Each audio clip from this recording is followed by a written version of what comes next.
The sun poured warmly through the tall windows of the grand suburban home, filling every corner with daylight. Yet inside, the atmosphere was anything but peaceful. On the polished wooden floor, near a shining brass basin of water, an elderly woman named Margaret knelt uncomfortably, her frail hands trembling as she tried to wash the delicate feet of her son's fiancée. Every muscle in her arms ached, every joint reminded her of her age, but still she pressed on. Across from her, seated lazily on a velvet sofa, was Clara, the young fiancée of Margaret's only son. Clara leaned back with a glass of sparkling juice in hand, her head tilted with an air of entitlement, as though this humiliating scene were perfectly natural. My arms are tired," Margaret whispered desperately, her voice cracking with exhaustion. But Clara only smirked, stretching her legs further into the basin, as if enjoying the sight of her future mother-in-law on the floor beneath her.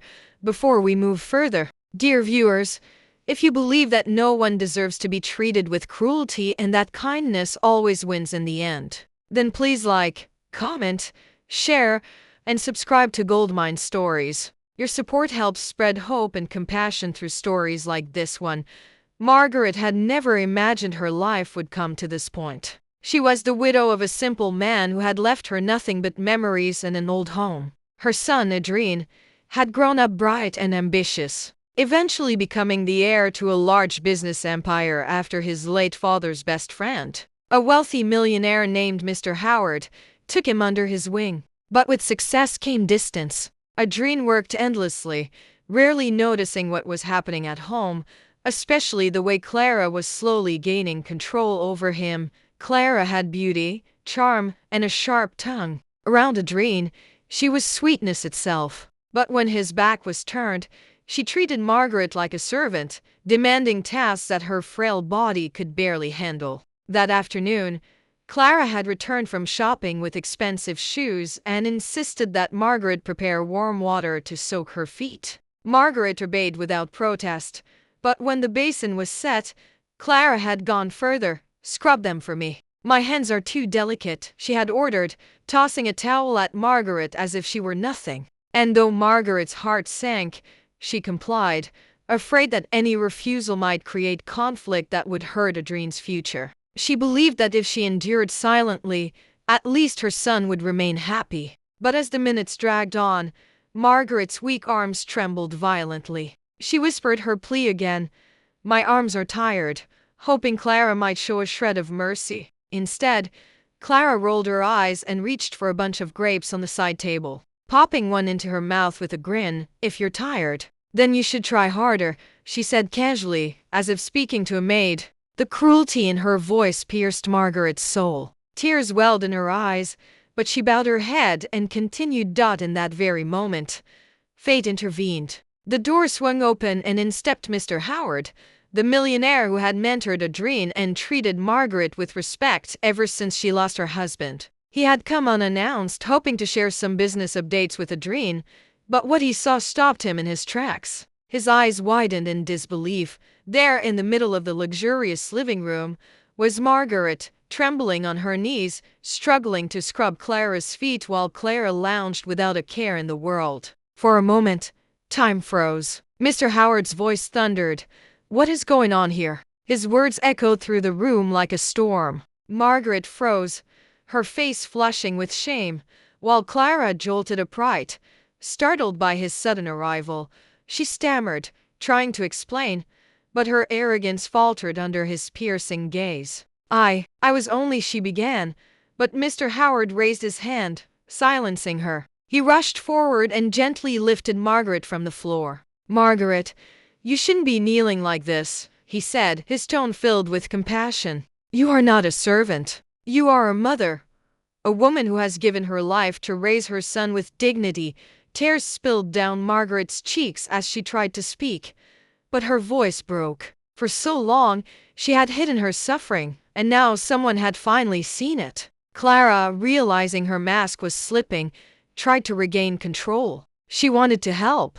"I never forced her," she said defensively, but Mr. Howard's eyes narrowed. "Enough," he said coldly. "I know what I saw. And I know what kind of woman would allow the mother of her fiancé to suffer like this.